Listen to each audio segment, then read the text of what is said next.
محفوظ ہو جائے۔ حضور اکرم صلی اللہ تعالیٰ علیہ وسلم نے فرمایا کہ ایک زمانہ آئے گا، اس زمانے میں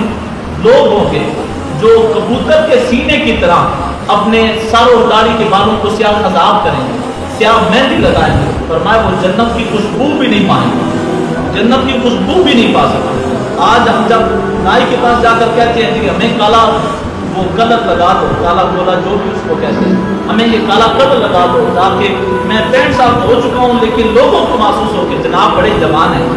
ابھی تو میں جوان ہوں، ابھی تک میرے اوپر بڑھاپا نام کی چیز ہی کوئی نہیں۔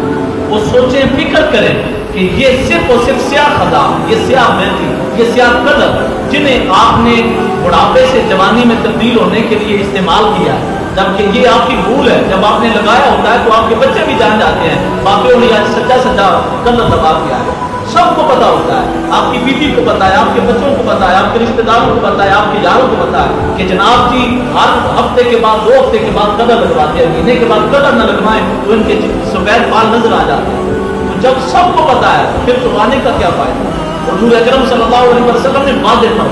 فرمایا 3 خضاب ہیں، ایک خضاب زرد خضاب ہے، ایک خضاب سرخ خضاب ہے، ایک خضاب سیاہ خضاب ہے۔ فرمایا سرخ خضاب یہ مسلمان کا خضاب ہے، زرد خضاب یہ مومن کا خضاب ہے، اور فرمایا سیاہ رنگ کا خضاب یہ کافر کا خضاب ہے۔ یہ کافر کا طریق ہے جو سیاہ مہندی استعمال کرتا ہے، سیاہ خضاب استعمال کرتا ہے۔ اس میں 1-2 وجہ ہیں جن وجہوں کی وجہ سے اجازت ہے،